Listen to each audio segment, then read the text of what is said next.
por la diligencia, el tiempo y además que se interna con Pablo y compañía en los viajes. Incluso a él le toca viajar cuando naufragan, en el famoso naufragio de Pablo que casi mueren, le tocó a Lucas estar ahí. Le tocó, todo eso lo escribió obviamente, pues imagínense, él va al pie de la letra escribiendo cada detalle, ¿verdad? Por eso les mencionaba esto, el famoso autor Lee Strobel dice, es que escribe sobre Lucas, cito, en su libro El caso del Mesías, ¿verdad? Que él hace un análisis del libro de los hechos de Lucas, de todos los lugares en donde estuvo, las regiones, las ciudades, las islas, dice, no hay ningún error. O sea, no es producto de la imaginación, nadie se lo inventó, nadie que... No, es real, verdadero, o sea, estuvo ahí y existieron los lugares. ¿Mm? Así que aquí está este hombre que dio su vida, finalmente dio su vida. La tradición también establece que murió a los que, si no mal lo recuerdo, 80 y tantos años creo. Bueno, ahorita el hermano que nos va a acompañar con eso, que por cierto invité al hermano Wilmer Rocha, que también ha estado participando con nosotros, y que nos arrojará más información, sus comentarios, ¿verdad? Sobre Lucas. Pero bueno, ya de entrada, sí, obviamente, lo único que se habla de él es lo que menciona Pablo en sus cartas, solamente él, el médico amado, le llama el médico amado. Y también colaborador,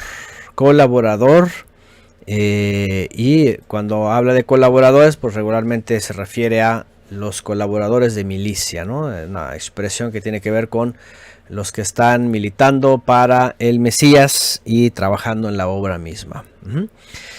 Entonces, vamos a contactarnos ahora. Voy a abrir el Skype para ir con nuestro hermano Wilmer. Voy a primero, vamos a ver si ya está conectado. Espero que ya esté conectado por aquí. Voy a darme con la configuración, espérense, del audio. Y para poderle marcar a nuestro hermano Wilmer, espero que ya esté conectado. ¿Dónde está? No lo veo. Vamos a ver. O si, hermano, si se conecta usted primero y me marca, está bien. Yo no lo veo conectado. A ver.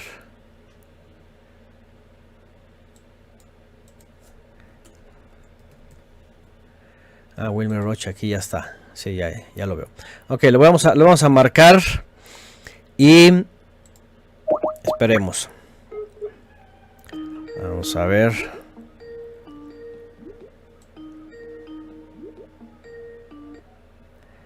Bueno, buenas noches. Muy bien, hermano. ¿Cómo están por allá? Bien, bien, gracias por la bendición del Todopoderoso y Perfecto. con un buen sol, un buen clima y pues qué más se le puede pedir al Eterno. Es una gran bendición con solo ello. Eso es, perfectísimo, hermano. Pues bueno, ya lo están escuchando. Gracias por participar. Como usted guste, hermano, si ya tiene también una presentación, como lo han hecho los hermanos, pues adelante. Y al final, si quiere, yo cierro. O igual, si quiere de pronto dar algún espacio, pues ya usted me avisa, ¿ok? Bueno, Muy bien, pues adelante, lo están escuchando. Y de pronto esté un poquito atento al chat por si de pronto le dicen que le suba el volumen o algo. Yo lo escucho más o menos bien, pero ahí le bien. dirán si falta un poquito de audio. Adelante, hermano Wilmer Rocha, saludos hasta Canadá y bendiciones, gracias por participar. Adelante. Bueno, pues bueno, buena noche, buen inicio de día, según tomen eh, la situación en las moradas en donde se encuentren, que el Eterno les esté dando la bendición, la protección y el sustento. Gracias al hermano Antonio por la invitación, a la oportunidad que nos da el Eterno de poder compartir su palabra a través de estos medios, que en sí todas las cosas que nos da el Eterno nos sirve para trabajar y dar un servicio, eh, desde que todo lo pongamos acorde a su palabra y la instrucción del Mesías. Eh,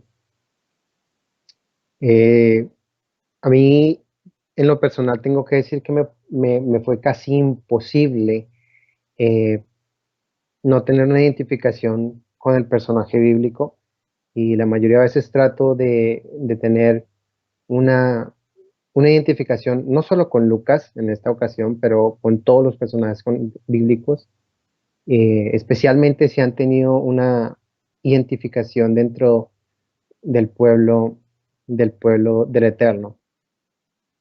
Eh, Lucas como médico, en las palabras de Saúl, como colaborador, y hay otra también que dice que es el único que ha estado a mi lado, y entonces lo puse como Lucas el perseverante. Y muchas cosas para escudriñar de Lucas, aunque no dijo una palabra como nos recuerda el hermano Antonio, no dijo ni se identifica en ninguno de sus dos libros en primera persona, lo que denota de él un servicio totalmente entregado al Todopoderoso, y que no toma absolutamente nada para sí, que al contrario da una investigación muy amplia de los hechos que se han dicho, inclusive en toda la Tanaj, y que vienen a cumplirse pues desde la institución de, del nuevo orden, que podríamos decirlo es el reino de los cielos, como lo hemos estudiado, y que fueron pues precisamente los emisarios. Lucas como servidor, eh, pues tuvo un servicio muy importante dentro de la fe, y nos ha dejado un legado inimaginable, invaluable. Es tremenda la cantidad de información que Lucas recopiló. Y dentro de lo que yo miraba en Lucas es, muchos de nosotros cuando venimos a servir al Todopoderoso y empezamos a cambiar, transformar nuestra vida, pues empezamos a recibir dones y talentos. Y estas cosas se pueden ver en el relato cuando Lucas va a través de los viajes con Saúl, con Pablo, eh, madurando estos talentos y escudriñando y siguiendo poniendo en esa perseverancia, en esa colaboración, al sustento, al fundamento de este templo, de este santuario del Todopoderoso. Y bueno, sí, y yo quise también hacer una pequeña comparación en Lucas con algunos hombres de la Tanaj en el Antiguo Testamento, como Caleb, como Josué, tal vez como Samuel o como Joná, y porque fueron hombres que fueron supremamente influyentes en la fe. No, aunque ellos en su tiempo fueron para el pueblo de Israel, ahora nosotros como este santuario, el Todopoderoso, el cuerpo del Mesías, pues tenemos esta herencia gracias a los dones, a los servicios que fueron dados a estos servidores, y al esfuerzo que con mucho esmero dieron para poder dar esta obra, estos frutos que a nosotros nos enriquece tanto y que nos ayuda a buscar precisamente ese camino a mantener nuestra perseverancia en el reino celestial. Eh, Como dijo el hermano, el nombre de Lucas pues, se deriva del griego antiguo, más que todo del koiné, o inclusive un poquitico del clásico griego, porque su nombre en tal es Leukos o Leucanos, que significa que es derivado o que proviene de la provincia de Lucania, que es al sur de la provincia de la Bota Italia, Itálica. Y en ese idioma, que es casi indoeuropeo, significa nacido al amanecer, o de su raíz protoindoeuropea, que es luk, o luz, o brillo. Ya cuando viene a haber un truncamiento de idiomas y entre el latín y el proto griego, se originó el nombre como conocemos como Luca, o Lucas. Eh, Dentro de la tradición, pues hay muchísimas cosas que le ponen al San Luca, y una tradición en lo más tardía, casi al quinto, sexto siglo, lo ponen a él como pintor, le adjudican a él una cualidad pues que no se ve en la escritura, lo dice solamente la tradición, especialmente el catolicismo, por una especie de un cuadro donde se ve que él pinta a la Virgen María, y pues bueno, que se encuentra en una basílica en uno de estos lugares. Eh, También se conserva en una de estas basílicas o iglesias, creo que es en Francia, en Padua, dice, se conserva el cuerpo sin cabeza de Lucas, y se hace una festividad el 18 de octubre y se celebran las denominaciones cristianas más numerosas. Bueno, eso por parte de la religión, pues como parte de lo que esta gente hace, y como para que se observe lo lejos y lo disidente que están de la fe, al pues seguir poniendo su atención en cosas tan vanas y tan carnales. A veces lo ves tú en ellos poniendo en sus féretros y teniendo inclusive sangre conservada y es que santos, y pues bueno, hago cosas abominables. En fin, dice se dice de Lucas que él pues no conoció a Yeshua personalmente, y como así lo mismo él cuando empieza a redactar la carta a Teófilo en su segunda edición o el segundo relato para en lo que se conoce como el libro de los Hechos, y, y él dice que es el testimonio de primera mano de los que fueron testigos oculares de primera mano. Fue fiel compañero de Pablo en su segundo viaje y en sus dos tiempos de prisión. Eh, Se cree por tradición y está escrito en Hechos, ahorita más adelante voy a dar el texto, donde se le unió a Pablo en Troas, y se narra en primera persona desde allí la mayoría de la carta de Hechos de los Apóstoles. Bueno, hay tres referencias de él en la Biblia, como el hermano Antonio lo dijo, que está en Colosenses 4:14, en 2 Timoteo y en Filemón. Y pues es bastante lo que podemos decir. Yo me concentré en buscar y en escudriñar en él eh, cosas que muchas veces nosotros deberíamos buscar más en los personajes, y son estos dones espirituales que el Todopoderoso nos da. Son estas herramientas que nos da no solamente para fortalecer nuestra fe, sino para también esforzar y reforzar el cuerpo del Mesías, ¿ya? Y como lo decía, a mí me costó no identificarme con Lucas, pues porque eh, Lucas es una persona muy, muy esforzada, y tengo unos apuntes que hice por acá. Y el estilo literario de Lucas posee, aparte de notable, su riqueza en vocabulario, dominio de gramática en los recursos lingüísticos del griego de su tiempo, el koiné, e incluso en el hebreo y el arameo. Esto se puede reafirmar con algunos datos que están en el libro de los Hechos, cuando él hace algunas transliteraciones, especialmente cuando se le adjudica el nombre a Saúl como de Pablo. Hay cierta controversia en esto, pero pues simplemente lo que se le hace referencia allí es un juego de palabras, porque hay dos individuos en el momento que son llamados Pablo. En fin, ya llegaremos allá. Dado a los hebraísmos que podemos encontrar en los libros ofrecidos en el servicio de Lucas, sus aportes fueron quizás, en el conjunto de su obra, los más representativos, junto con Saúl, de los primeros esfuerzos realizados para proponer la propagación de la palabra en el conjunto gentil, por ponerlo en ese momento, lo que se llamaba las naciones o Menojagoyim. No se han conservado datos que permitan precisar la fecha ni el lugar de composición de estos libros, pues exactamente sabemos porque tuvieron muchos lugares donde estuvieron, y imagínense ustedes el ajetreo, estar ahí, allá, si se mojan. Ese tiempo me imagino que se hacían todo en pergaminos, pues no me imagino yo cómo sería poder llevar eso. Tendría que mantenerlos en lugares donde llegaban, en donde los recibían la gente que creía en la fe, y pues me imagino que así sería una de las pequeñas maneras como diría yo que se pudieran haber salvado y empezado a conformar estos textos en la palabra que conocemos hoy en día.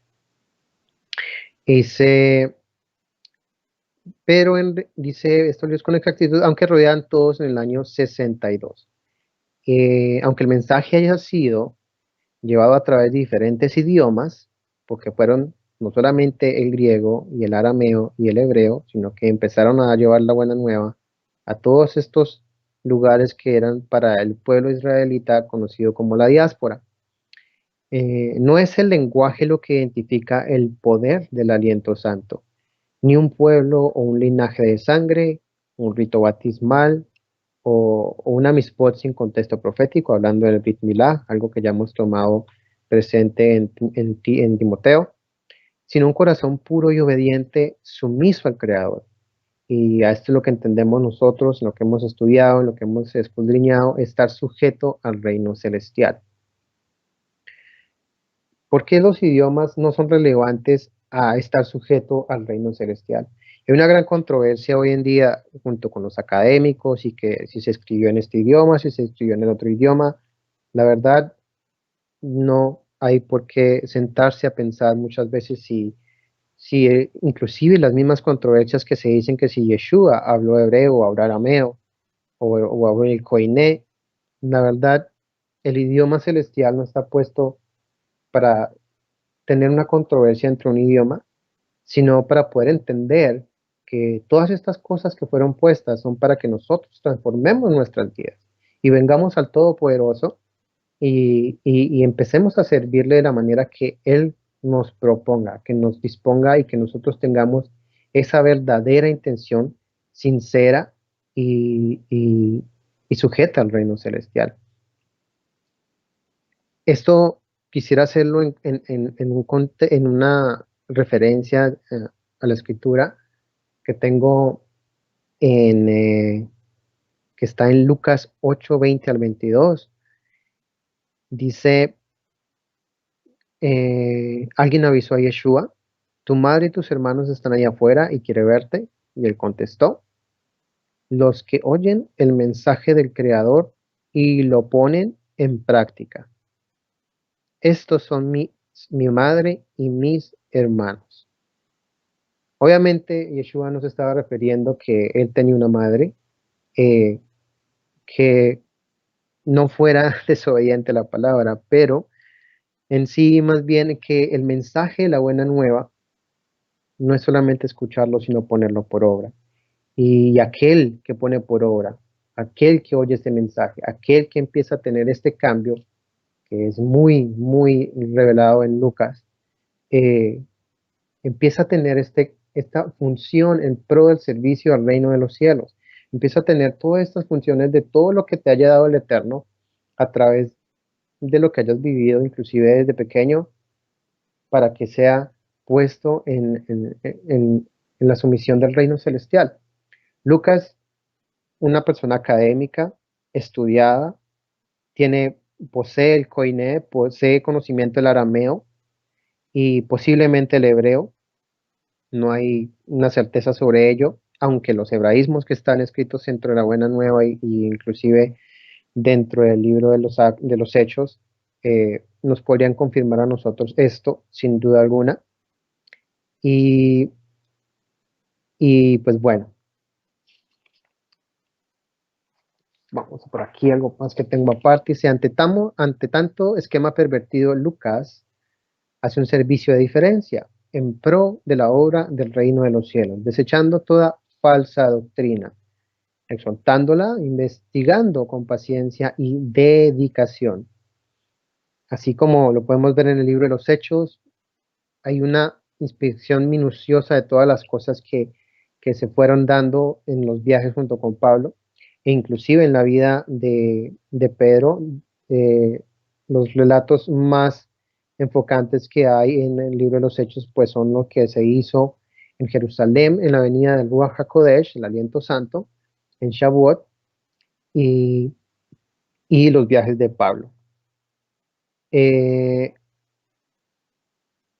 Aparte de que no se relata en ningún momento cuando Lucas va con Pablo, es de lo más inferiente, se infiere, se podría decir que aparte de estar acompañando a Pablo, pues, y haciendo ese servicio pues al que lo necesitara, aún utilizando su profesión como médico, sanando heridas y alentando a los necesitados. Dice, por medio de muchos hallazgos arqueológicos se han identificado la mayoría de ciudades descritas en sus libros, lo que permitió trazar con certeza los viajes junto a Saúl. Si no hubiese sido por las cartas de los hechos, los viajes que Saúl eh, ejecutó en toda la diáspora hubieran sido un poquitico más difíciles de trazarlos. No sé si de pronto hubiera sido imposible. El Eterno en su potestad sabe muy bien cómo hace todas las cosas. Y de pronto hubiéramos encontrado otras cartas que sí le hubieran hecho, diría yo. Dice, un total de 32 países, 54 ciudades, 9 islas sin error ninguno. Los ídolos de Efeso también fueron hallados en unas excavaciones hechas por estos escolares en pro de querer refutar al libro de Hechos. Pero pues bueno, ya ve cómo le sale. El título dado a Publio en la isla de Malta, está relatado en Hechos 28:7. Y todas estas precisiones y descripciones geográficas son un vivo testimonio de la fidelidad de su servicio, ah, sin duda alguna, sin mencionar la contabilidad de detalles de los sucesos invaluables para la fe de todo creyente. Es inevitable pensar que la concordancia que tenemos en el libro de los Hechos junto con toda la Tanaj pues no vayan de la misma mano. Y que si alguno de estos historiadores o escolares quisieran llevar el libro de los Hechos a la incredulidad, pues tendrían que llevar toda la Biblia a incredulidad. Y pues entonces tendrían que negar las cosas que se hallan en el Antiguo Testamento, por decirlo así, y imagínate lo difícil que sería eso. Es imposible, no lo podrían hacer.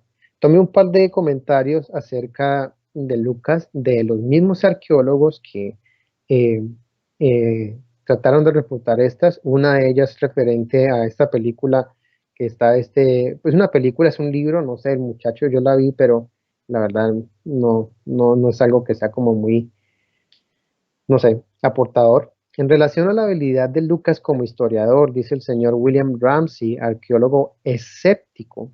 Estamos hablando de alguien que todo lo duda, un arqueólogo escéptico y peor arqueólogo, concluyó. Después de 30 años de estudios, Lucas es un historiador de primer nivel. Sus declaraciones no meramente son hechos dignas de confianza, y estamos hablando de un arqueólogo escéptico, son hechos dignas de confianza, dice Mr. William Ramsey. Este autor debe ser ubicado junto a los más grandes historiadores, dice este señor. En una segunda tengo para hechos la confirmación de historicidad es abrumadora. No son creyentes y dicen esto, la confirmación de la historicidad es abrumadora. Cualquier intento de rechazar su historicidad básica ahora debe parecer absurda. Lo dice un historiador romano.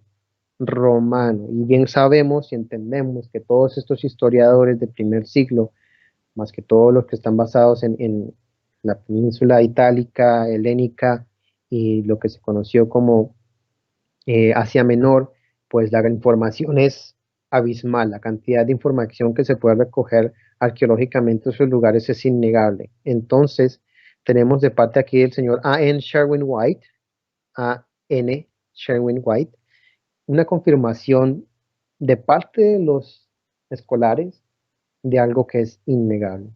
Todas las cosas que pasaron en el primer siglo, todas las cosas que Lucas nos relata son totalmente verídicas, no tienen vuelta de hoja. Y si quieren voltear la hoja, pues tendrían que empezar desde Génesis, porque todo va concorde a lo que las obras que se hacen en los apóstoles, los Sheliahim, que envió Yeshua, son confirmaciones de lo que los mismos profetas habían dicho. Entonces no puedes, porque nosotros entendemos la plenitud de la palabra, sabemos que una cosa va junto con pegado, como nos enseña el hermano Antonio. Entonces vemos aquí a Lucas como un servidor, como un colaborador y no como un historiador. Para nosotros Lucas tiene que quedar en esta imagen. Independientemente estos entes ajenos a la fe, lo que digan, nos sirven como recursos para refutar la incredulidad, pero a nosotros nos interesa el servicio al Creador, los ejemplos que nos enriquezcan nuestra vida espiritual, que nos ayuden a reforzar el cuerpo del Mesías, que nos ayuden a madurar día a día y tener esa sabiduría, ese conocimiento, ese entendimiento para aplicarlos. Y en Lucas se ve esta colaboración con Pablo, todos estos dones puestos al servicio del reino de los cielos. Sigo escribiendo, y ante estos comentarios, que son de entes ajenos a la fe, lo que no importa es si tienen o no tienen caso. Lo interesante en Lucas es su profundidad en el conocimiento de las sagradas escrituras, los momentos donde los personajes tuvieron que actuar, acontecimientos tanto proféticos como visiones al futuro cercano para el pueblo de Israel. El solo hecho de pasar el mensaje sin ni siquiera plasmarse alguna vez en primera persona en algún texto eh, denota un servicio total, entregado, podríamos decirlo, una especie de hola, ¿no? Donde es una negación absoluta de sí mismo y bueno, eh, quería recalcar acá eh,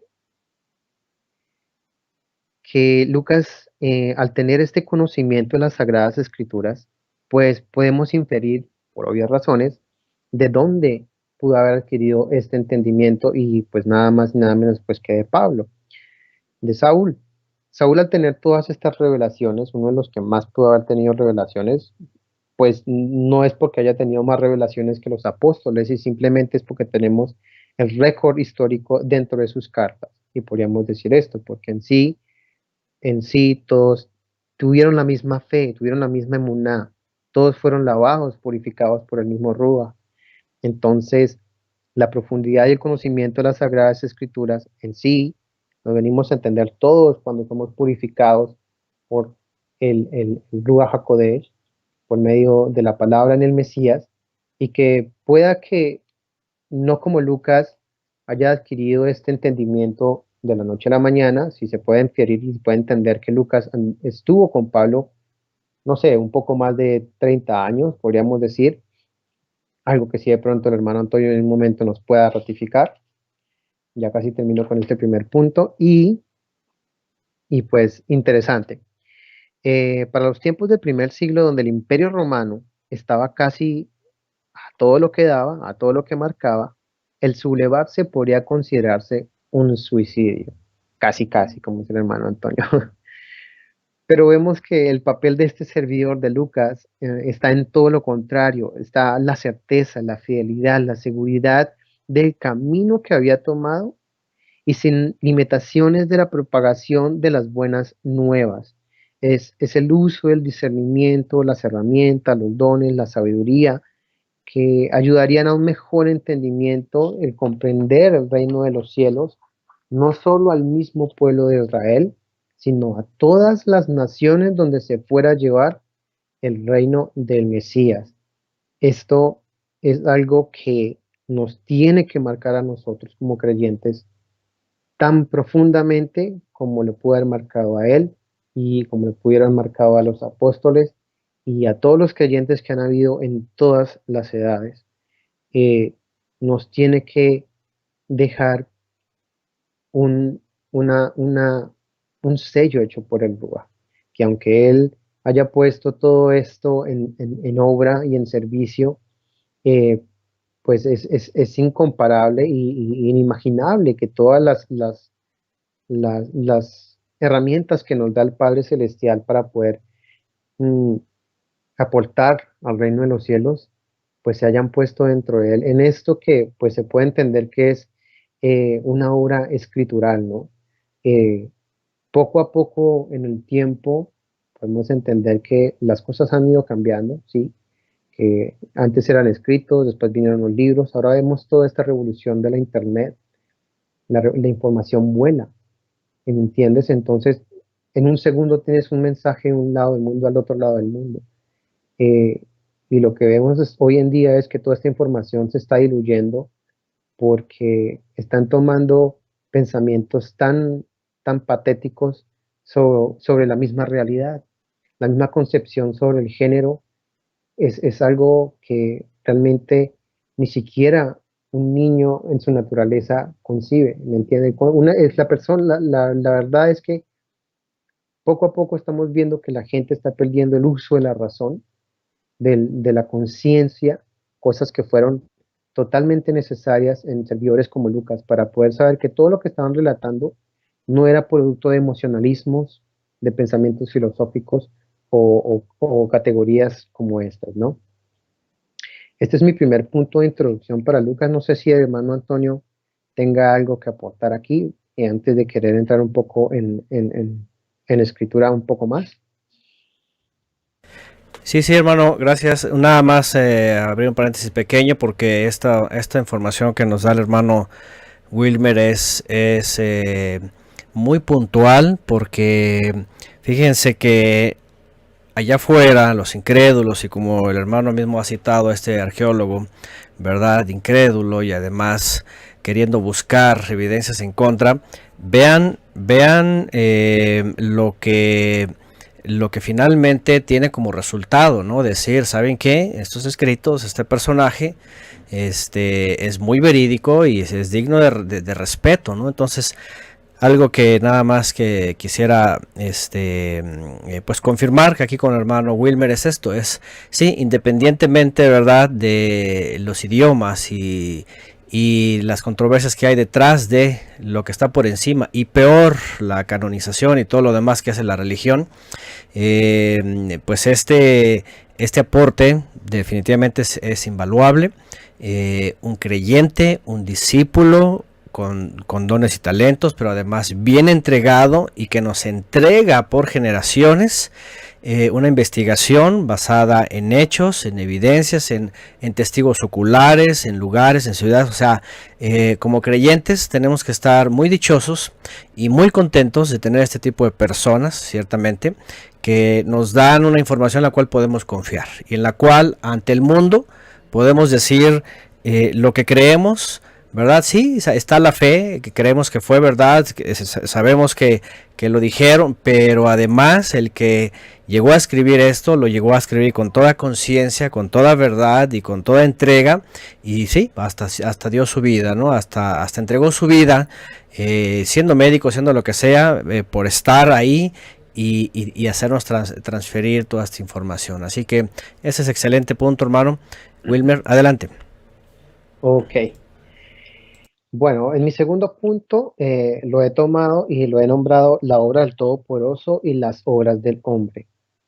Quiero empezar con una referencia a la escritura que está en Juan 5:36 al 40 y es el propósito de las escrituras. El propósito de las escrituras. Lucas nos da una referencia histórica de situaciones, de personas, de eventos proféticos, de visiones, y en sí tenemos que tomar, antes de entrar a todo lo que vemos, las palabras del Mesías para poder comprender qué se nos está dando, por qué se está cumpliendo, para dónde vamos. Esos cuestionamientos que dice el hermano Antonio, cuestionamientos sobre los cuestionamientos, nos ayudan a veces a nosotros escudriñar precisamente esto que vamos a ver. En Juan 5, 36, 40 dice, Yeshua está dando testimonio de sí mismo, pero tengo a mi favor un testimonio más valioso que el de Yohanan, y es lo que yo hago, que es lo que el Padre me encargó que hiciera. Comprueba de que de veras el Padre me ha enviado, y también el Padre que me ha enviado da testimonio a favor, a pesar de que ustedes nunca han oído su voz ni lo han visto, ni dejan que su palabra permanezca en ustedes. Ahí ya está diciendo que esta palabra está siendo entregada inclusive desde antes del Mesías, porque no creen en aquel que es en aquel que el Padre envió. Ustedes estudian las Escrituras con mucho cuidado, porque esperan encontrar en ellas la vida eterna. Sin embargo, las Escrituras dan testimonio de mí, y ustedes no quieren venir a mí para tener esa vida. Son profundas las palabras del Mesías acá, pero algo que sí tenemos que tener muy en claro, y es que las Escrituras nos llevan al Mesías. A toda hora y momento que nosotros vamos al Bereshit, a Génesis, los Salmos, el Apocalipsis, en donde estemos, sin importar el orden en el cual nosotros escudriñemos la palabra, nosotros vamos a buscar a Mashiach. Vamos a encontrar esa, esa fidelidad, todas esas cosas que el Eterno ha puesto en el Mesías para poder hacer ese camino de vuelta al Padre, encontrar ese mediador en el cual pues encontramos ese esplendor que es la paz del Todopoderoso, ¿no? El propósito de las Escrituras es llevarnos al Mesías.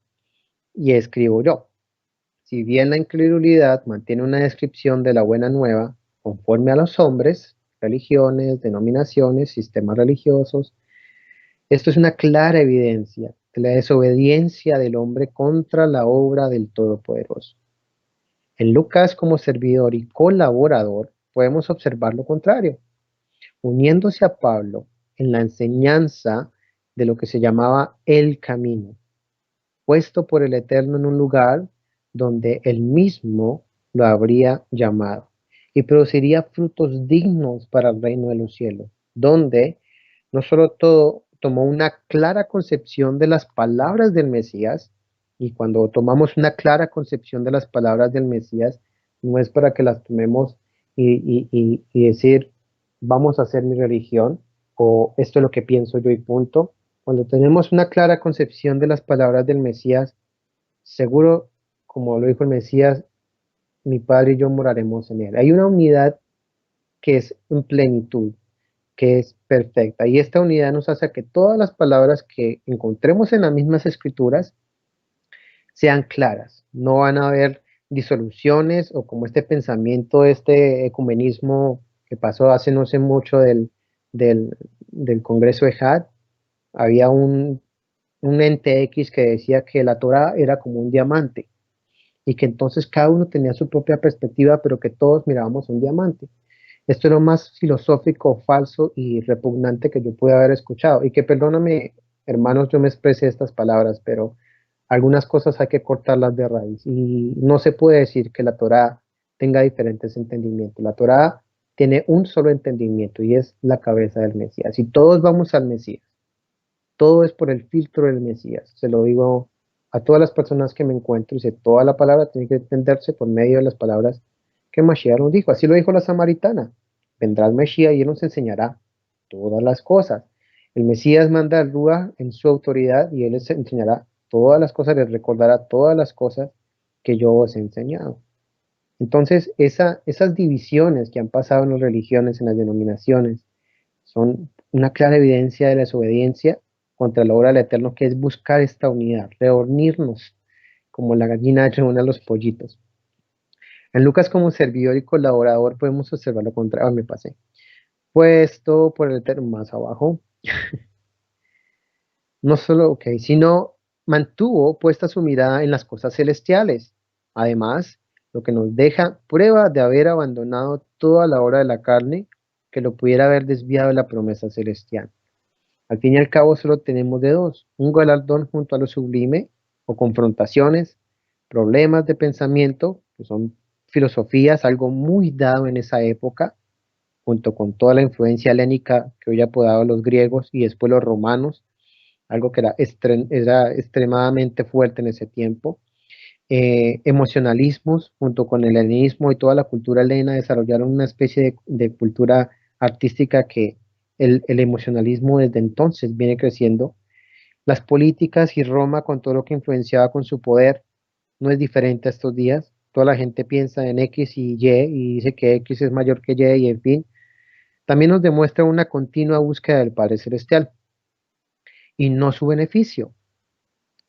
Cuando empiezo y deletreo estas filosofías, este helenismo, esta Roma, la mayoría de nosotros cuando empezamos a buscar el camino hacia el Todopoderoso, tenemos que empezarnos a desechar de todas estas cuestiones para poder dar una imagen clara de lo que es el camino al Todopoderoso, el esplendor del Mesías. Nosotros portamos esa autoridad cuando hablamos de la palabra, cuando exponemos al Mesías, cuando exponemos al Todopoderoso.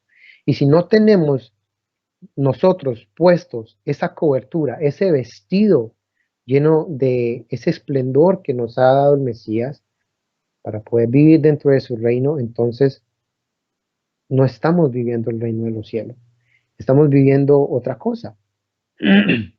Desecharnos de estas cosas es lo primero que tendría que hacer. Lucas aquí nos da un claro ejemplo de estas cosas y al poner pues toda su información en el llamado a mantener la misma esperanza que los apóstoles, no es sus propios pensamientos, sino acorde al Mesías, acorde a los Sheliahim, que son el fundamento del santuario del Todopoderoso. En Filemón 1, 23, 25, es una de las referencias que se escribe de Lucas, dadas por Pablo.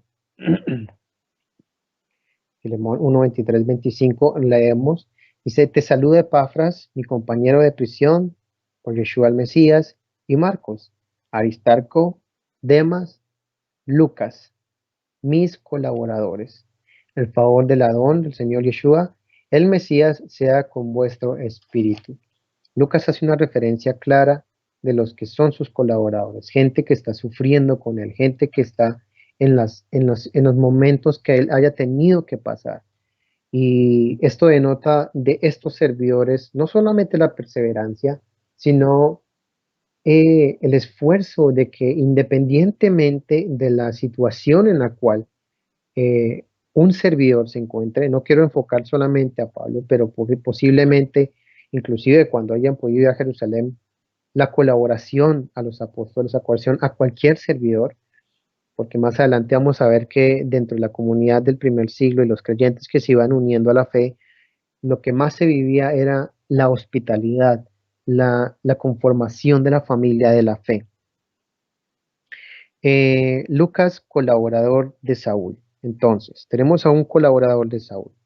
En su mayoría del tiempo, más parte de su propio servicio, el Padre lo fue madurando para el beneficio de la buena nueva, tomando toda la sabiduría de lo alto y de primera mano. Así que la responsabilidad, como la unidad en el Rúa, era más que necesaria. Esto que vemos como responsabilidad también es parte para poder tener unidad en el Rúa. Yo no puedo estar aquí diciendo algo y ser tan irresponsable, inclusive dar una cara que no da confianza a mi esposa o a los hermanos de la fe, ¿no? Lucas, servidor del Todopoderoso, seguidor del Mesías, lleno del aliento santo para proclamar la obra, hecha no por manos de hombres, pero por medio del Rúa, por medio del Rúa. Lucas es un colaborador de Saúl de Tarso, para que en unidad, juntos con los otros colaboradores, la edificación del cuerpo del Mesías se mantuviera plena, santa e incorruptible. Por lo cual nunca está de más exhortar nuestro deber como copartícipes de este mensaje, si bien el hombre ha corrompido la palabra a causa de mentiras, engaños y perversión, pues nuestra obra, al igual que Lucas, tiene que ser acentuada en la verdad, en la sinceridad y purificación de todas las cosas que se hayan corrompido. De la misma manera que Lucas pudiese haber aprendido de Saúl y de los testigos que haya entrevistado. Lucas el esfuerzo que hizo Lucas para poder entrevistar todas las personas que tuvo que haber entrevistado, para poder dar un mensaje claro de la buena nueva, para poder dar una, esa unidad que tenemos hoy por medio del aliento santo, eh, pues no es gratis, vino de una fuerte esfuerzo y de una investigación que se lleva basado en el fundamento de los apóstoles, en verdad y en sinceridad, que si él encontraba podríamos decir, cosa que no machara con lo que había pasado con los apóstoles, pues tendría que echarla y no lo iba a poner en el libro. Entonces, todas las cosas que encontramos, vemos que todas machan en su seguridad en las cosas que pasaron, que confirman la profecía, que confirman las palabras del Mesías y que dan esa unidad al cuerpo del Mesías. En Colosenses 4:14 tenemos una segunda referencia de Lucas, eh, donde Pablo da un saludo, que saluda a Lucas, el médico amado, y demás. Entonces tenemos a Lucas también como el médico amado. Lucas, el médico amado. El muy querido y apegado colaborador de Pablo, fue su compañero constante en sus viajes, se fiere, ¿no? Se puede inferir, y estuvo fielmente a su lado en las mayores pruebas. Se unió al servicio en Troas, que está escrito en Hechos 16:10, lo acompañó a Judea, permaneció con él durante 2 años en su encarcelamiento en Jerusalén y Cesarea, y sin duda estuvo presente en el juicio ante Festo y Félix. Fue con él a Italia cuando Saúl fue enviado allí como prisionero y durante su segundo y último encarcelamiento en Roma. Mientras que los otros lo abandonaban, Lucas continuó siendo su leal y fiel amigo.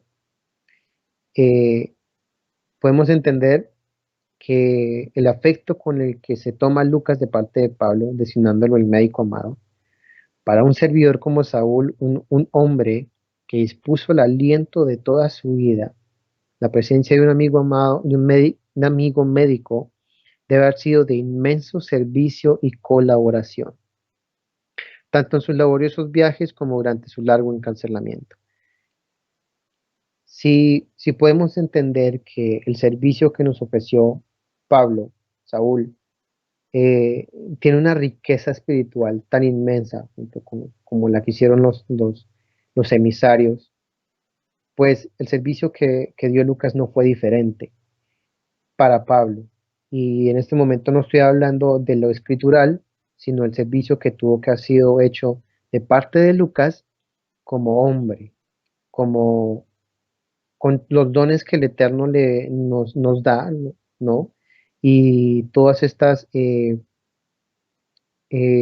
herramientas que nos ayudan a fomentar aquel que lo necesite, y muchos tienen muchas herramientas que a veces no las utilizan, que a veces las callan, a veces no las utilizamos. No necesariamente tiene que ser la proliferación de la palabra para dar un mensaje de santidad.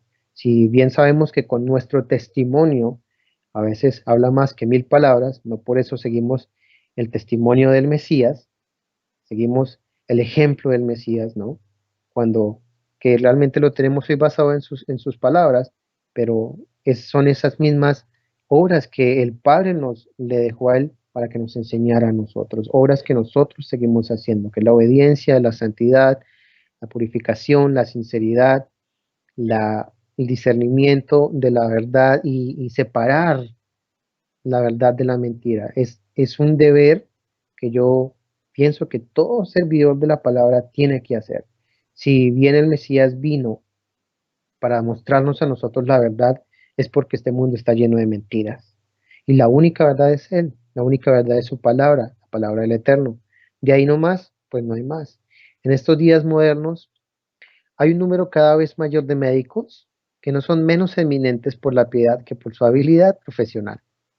Y muchas e importantes son las oportunidades de hacer el bien, tanto para el cuerpo como para el alma. Los médicos de la antigüedad tenían una reputación muy cuestionable de sus creencias, pero Lucas, a pesar de todas ellas, un servidor firme, la firmeza, que nunca se desvió, la lealtad, sostuvo continua paciencia en la comunidad, en la comunión del Adón junto a Saúl, así como Saúl lo describe así como Saúl lo describe en la última epístola, donde hace una simple y llana referencia: procura venir pronto a mí, porque además, amando este mundo presente, me ha desamparado y se ha marchado a Tesalónica. Está en 2 Timoteo 4, 9 al 12, perdón, hermano. Me ha desamparado y se ha marchado a Tesalónica, y Galacia, y Tito a Dalmacia. Lucas es el único que está conmigo.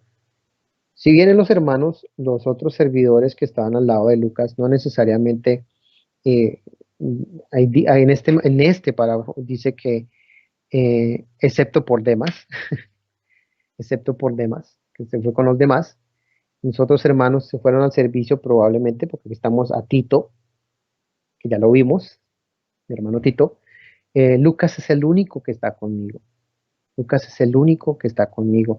Entonces, vemos como Saúl eh, hace referencia de él en esa fidelidad, en esa firmeza, que aparte de toda esa influencia greco-latina, que es tan similar con el presente, hoy puedes ver médicos y todo lo que sea, y lo que más ves es puro altruismo, aunque se crean muy cristianos, aunque se crean muy, muy creyentes, pues terminan haciendo, como dice el Mesías, tocando trompeta, ¿no?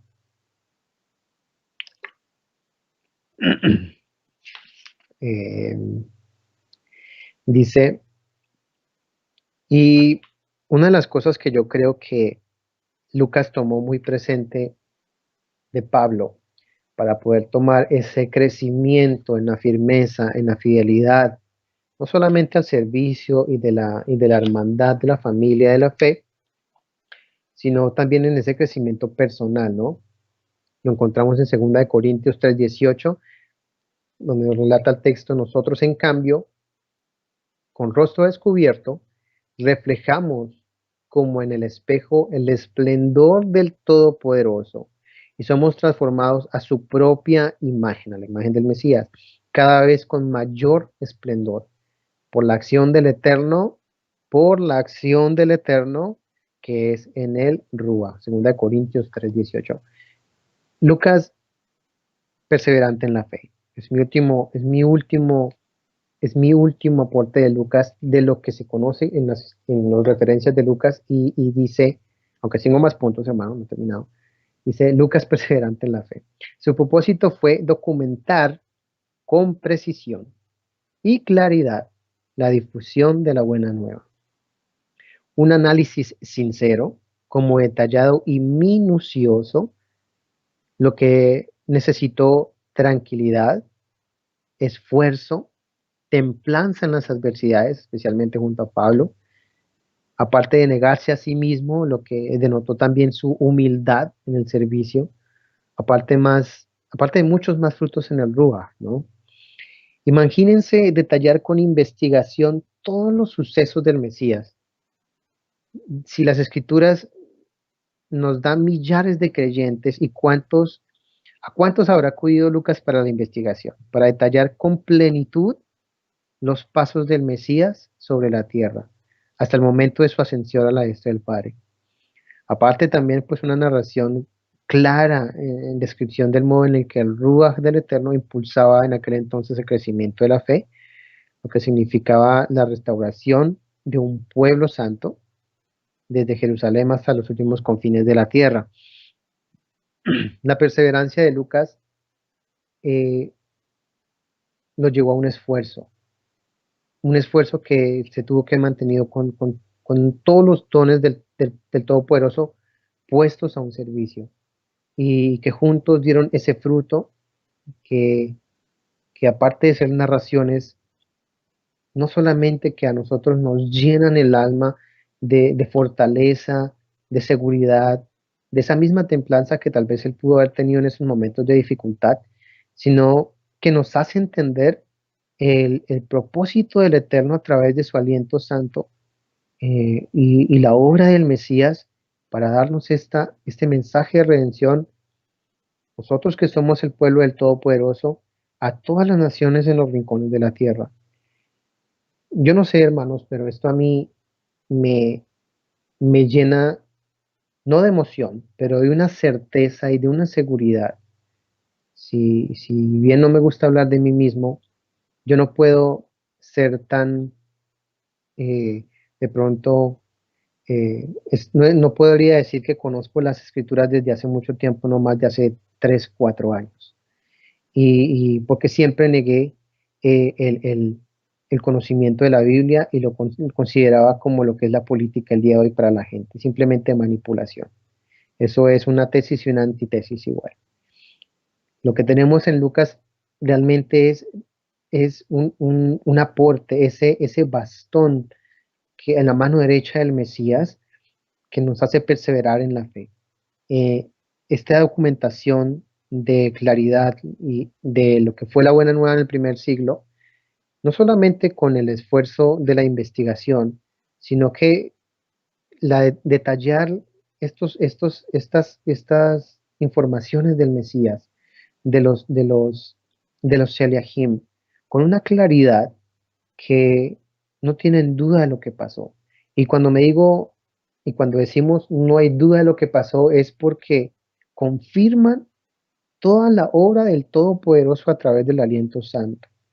Y toda esta gente que se iba muriendo en el primer siglo, que estaba restaurando, que estaba haciendo esta piedra, este monte santo, que está escrito en Daniel, que los hemos estado estudiando, pues está confirmando que lo que está escribiendo Lucas tiene la misma seguridad y perseverancia que tuvo Daniel, o la que tuvo Samuel, o la que tuvo Caleb y Josué cuando salieron y hicieron sus obras.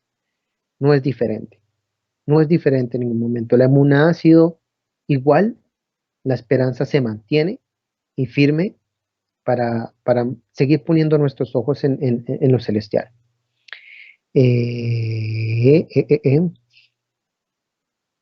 En este punto termino aquí, hermano.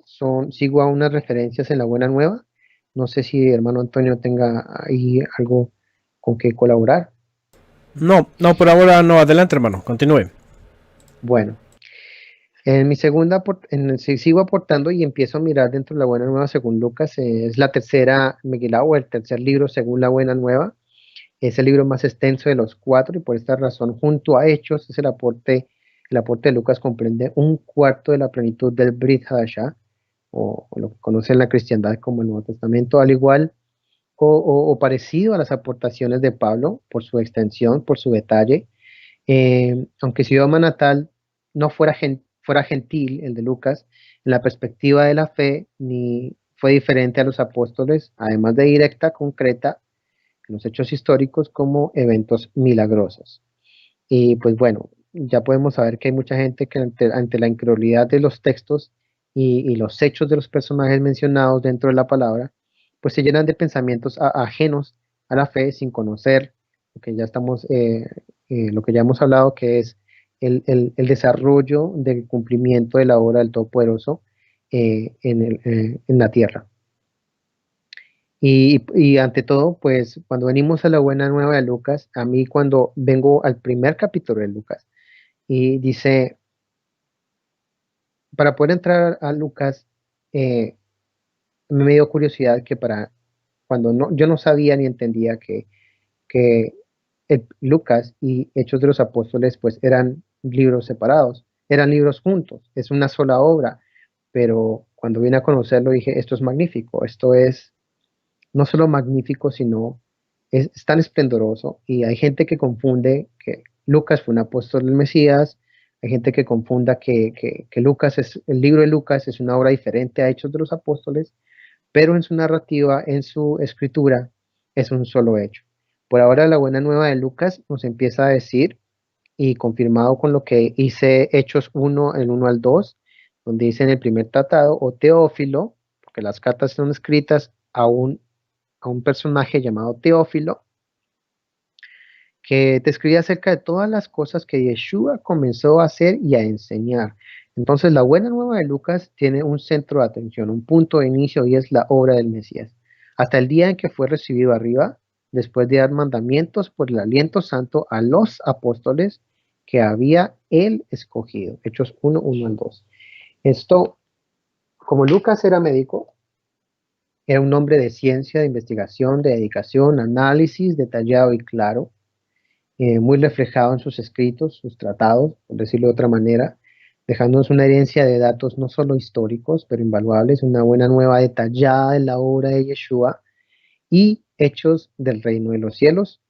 Es un título que se le ha dado al libro de Actos en la Casa de Estudios Cielos Nuevos y Tierra Nueva, que a mí en lo particular me parece muy acertado, porque es el reino de los cielos en lo que estamos haciendo, es el reino de los cielos en lo que estamos aportando, es el reino de los cielos en lo que estamos sirviendo, eh, aunque la autoridad la posee uno solo, y después pues entremos en el reino de los cielos junto a la potestad del Padre, sigue siendo el reino de los cielos. Eso no ha cambiado. El reino de los cielos está aquí desde entonces. Esta información recopilada de testigos oculares y servidores implica que los intentos, aunque certificados por muchos testigos y servidores, hubieron narraciones fragmentarias y mal organizadas, pero no necesariamente erróneas. En Lucas 1, 1, 2 nos relata Lucas, ya que muchos intentaron compilar un relato acerca de las cosas que entre nosotros han sido del todo certificadas, lo que hace de Lucas un testigo también de la difusión de la buena nueva, según nos la transmitieron los que al principio fueron testigos oculares y servidores de la palabra. Haciendo referencia a los testigos oculares y servidores de la palabra, que son los apóstoles, los Sheliahim, nos es necesario, pues, así como él, recordar que tomar un relato para certificar las cosas que ellos vivieron, que fueron hechas por medio del aliento santo, del Todopoderoso y del Mesías, nos es necesario recordar el privilegio de ser llamados al igual que ellos en espíritu, en verdad, en las palabras del Mesías, más claramente, eh, eh, más adelante en Lucas 10, 23, 24 dice, eh, dichosos quienes, dichosos son, perdón, Lucas 10, 23, 24, no lo quiero parafrasear, dichosos quienes vean lo que ustedes están viendo, porque les digo que muchos profetas y reyes quisieron ver esto que ustedes ven y no lo vieron. Quisieron oír esto que ustedes oyen y no lo oyeron. Esta dicha que nos está dando el Mesías de poder escuchar la buena nueva es parte de la dicha que todos estos creyentes en la Tanaj quisieron tener. No porque no la podamos ver, no podemos ser copartícipes de esta dicha que es una bendición. La podemos oír. El Mesías aquí no está diciendo tienes que ver y oír. Dice, dichosos los que oyen y la ponen por obra. Así que la fe, como dice el hermano, lo he escuchado, no sé si estará entre la palabra o no, que la fe es por el oír y por el oír. Y bueno, aunque nosotros no lo pudimos ver, tenemos la dicha de oírlas. Esta misma palabra ha llegado a la mesa de nuestras moradas. Gracias el- al esfuerzo y dones dados al servicio de Lucas. Así también podemos contar con esta medicina para nuestras almas. Dicho de la boca de Saúl, Lucas no solo es el médico amado para él, pero un refrigerio que para nuestras vidas, al tener la opción de una palabra concisa, precisa, la más segura, la palabra profética más segura que sana toda herida. Estamos hablando de las palabras del Mesías. El valor y el esfuerzo de un servidor como Lucas no es evaluado por pensamientos humanos. Sus trabajos y servicios son el fruto de la respuesta de una obra que cambió su vida y llevaría al camino el esfuerzo, la consagración, donde podemos observar la obra de la presencia divina poniendo por obra los dones que el Padre otorga para el servicio de la palabra, su profesión como médico, al servicio del reino de los cielos. Y al igual que Saúl, no sería dudable que haya tomado el aliento de toda su vida para asegurarse, con todos los recursos que tuvo a disposición, que la buena nueva fuera difundida. con la misma veracidad que haya venido a la faz de esta tierra. Y todos estos esfuerzos, Lucas nunca tomó ninguno de ellos para sí mismo. Guiado por el Ruach, todo lo hizo para en pro del reino de los cielos. Y en segunda de Pedro 1, 18, 21, vemos la confirmación de esto que estoy haciendo alusión, y es, nos dice la carta, la segunda carta de Pedro 1, 18 a 21, nosotros mismos oímos aquella voz que venía del cielo. Está hablando los primeros emisarios, pues estábamos con el Adón en el monte sagrado. Esto hace más seguro el mensaje de los profetas, el cual con toda razón toman ustedes en cuenta. Pues este mensaje es como una lámpara que brilla en un lugar oscuro, hasta que el día amanezca y la estrella de la mañana salga para alumbrarles el corazón. Pero ante todo, tengan esto presente, que ninguna profecía de la Escritura es algo que pueda interpretar según el propio parecer. Imagínense todos estos que interpretan según lo que ellos escuchan del Todopoderoso. Porque los profetas nunca hablaron por iniciativa humana. Al contrario, eran hombres que hablaban de parte del Todopoderoso y cierra dirigidos por el Ruach HaKodesh. Aunque Lucas no fue enviado de primera mano y se entiende que la narración de los hechos que están tanto en la Buena Nueva según Lucas y Hechos del Reino de los Cielos no sean inspirados por divinidad, eso no quiere decir que la obra que él ha hecho tenga ese propósito en el aliento santo, que es llevarnos al reino de los cielos. Lucas entendió el perfecto servicio según el Mesías y lo llevó a cabo. No fue parte de movimientos según la gracia o cualquier tipo de judaísmo. Lucas supo renovar su pensamiento. Junto a Saúl, comprendió que era ser un siervo inútil, la misericordia, la verdad, la justicia. Si algo yo puedo tener muy claramente, y es que Lucas escudriñó muy bien el Tanaj, la Torá, supo muy bien qué es la justicia, la misericordia y todas las cosas que nos ponen en el eterno en nuestra mente y en nuestro corazón. Lucas supo presentarse delante del Todopoderoso como Saúl lo relata en Romanos 12, 1, 2. Por tanto, hermanos míos, les ruego por la misericordia del Todopoderoso que se presenten ustedes mismos como ofrenda viva, santa y agradable al Eterno. Esto es verdadero, este es el verdadero culto que deben ofrecer. No vivan según los criterios del tiempo presente.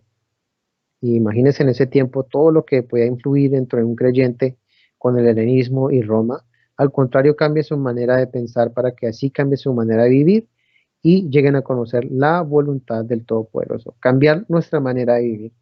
¿Cuántas cosas cambiamos en nuestra vida? Lucas no se tiene referencia de una familia, no se tiene referencia de algún miembro cercano, excepto los miembros de la fe, excepto los miembros de la fe. Dice lo que es grato y lo que es perfecto. El hecho de poner el servicio de doctor a sus hermanos sin una cuenta de cobro ante una bestia tan imponente como Roma, no solo nos habla de un sádic. Lucas era un sádic, era un justo, además un digno ejemplo de un servidor de Yeshua, poniendo su vida por el necesitado, negándose a sí mismo, que son las mismas obras que nos habla la Torá. Mejor dadas por el Mesías en la parábola del buen samaritano, es la única que encontramos en Lucas, y pues bueno. En el primer capítulo de Lucas quise hacer relevancia a algunos textos y Lucas hace relevancia a la canción de exaltación de Miriam, que la hace al Todopoderoso. Entiende que la exaltación, que el servicio es al Todopoderoso. El nombre de Yohanan, el registro del nombre dado a Yohanan, el favor del Eterno, que se había entregado al Todopoderoso, está registrado en Lucas 1, 68 al 75, y es algo que se le pasa por encima a, a todos estos movimientos, no solo mesiánicos, sino también a los movimientos dispensacionalistas, para no decir algún nombre en específico, y se entiende en Lucas 1, 68 a 75 el propósito del favor del Eterno que venía a hacer al pueblo del Todopoderoso. Dice, bendito el Eterno poderoso de Israel, porque visitó e hizo redención a su pueblo, el favor a su pueblo. Ahí el nombre de Johanán. Y nos levantó cuerno de salvación en la casa de David su siervo, como habló por la boca de los santos profetas desde el principio del mundo. Salvación de nuestros enemigos y de la mano de todos los que nos aborrecen, para hacer misericordia con nuestros padres y acordarse de su santo pacto, el juramento que juró a nuestro padre Abraham, de concedernos que, rescatados de mano del enemigo, le sirviéramos sin temor, en santidad y en justicia, delante de él todos nuestros días. Todos nuestros días. Imagínense esta gente que se enfoca en el domini, en el domingo. O muchas veces que dicen, hay algunas denominaciones que ya ni siquiera el domingo, sino que cualquier día ellos se organizan y son como tan legales y dicen cualquier día. Bueno, ya saben el error del entendimiento de la palabra allí. Pero, ¿qué nos dice? Sin temor, en santidad, en justicia, delante de Él todos nuestros días. Y aunque tenemos que venirnos a Él delante del Shabbat, el que no se goce un Shabbat, ay caramba, ¿qué puedo decir yo? Pero estar delante del Todopoderoso con estas vestiduras es una dicha. Saber que podemos contar con la palabra y encontrar los misterios que nos ha revelado el Padre en sus fiestas, en los profetas, en los salmos, es un valor innegable. Cuando venimos a Lucas a mirar la confirmación de todas estas cosas, pues ni se diga. Más abajo está también en Lucas 1, un relato de Simeón, que era un hombre justo y devoto. Justo y devoto. Aparte de ser justo, entregado a la obra del Todopoderoso. Dice que la presencia divina estaba sobre él. Y relata él en Lucas 2, 29 al 33. Ahora, Adonai, tu promesa está cumplida. Para él, puedes dejar que tu siervo muera en paz, porque yo he visto tu salvación, que has comenzado a realizarla a la vista de todos los pueblos. Todos los pueblos. ¿Por qué se enfocan en un pedazo de tierra? No sé. La luz que alumbrará a las naciones, una luz sobre las naciones, y que será el esplendor de tu pueblo Israel. Entonces se infiere que este pueblo Israel tendría que ir a todas las naciones, no se podría quedar en un solo pedazo. El padre y la madre de Yeshua se quedaron admirados de oír lo que Shimeón decía del niño, Lucas 2, 29 a 33. Más abajo, también me llamó la atención, y aunque de lo que narra Lucas, y más adelantico les voy a decir por qué, dice que la profetisa Ana, hija de Fanuel, habla sobre la liberación de Jerusalén. Esto, aparte de ser un momento, no sé, singular, Shimeón solo allí, como representante de la humanidad, como Ish, ¿no? Está aislado, ¿no? Necesita un compañero que pueda compartir las riquezas de la buena nueva, esa alegría de recibir el Mashiach. El otro lado de la naturaleza humana debe estar representado, y esta diferencia está compuesta por la presencia de la venerable Hannah. Ahí están Ish e Isha, de toda la raza, dando hospitalidad y bienvenida a aquel que vino a darnos redención. Entonces vemos un Adán completo, y se dice que tanto Hannah, que era profetisa, como Shimeón tenían la presencia divina en ellos, que el Ruach, el Todopoderoso, al recibir a Yeshua, reciben un nuevo Adán. Son un nuevo Adán. Bueno,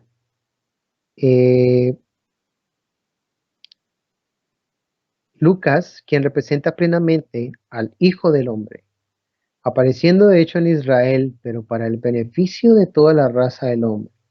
Lucas escribió en un sentido literal, dentro de que los también se podría admirar el Tratado de Lucas como una referencia alegórica, o lo que conocemos a veces en remés, o alusión a Yeshua como el llamado el renuevo. ¿A qué me refiero? La profecía es que está escrita en Zacarías 3, del 8 al 9. Eh, yo sé que mucha gente a veces se pone a pensar en estas cosas, dice, ¿cómo es que encuentro el Mesías en las profecías de lo que se está hablando en la Buena Nueva?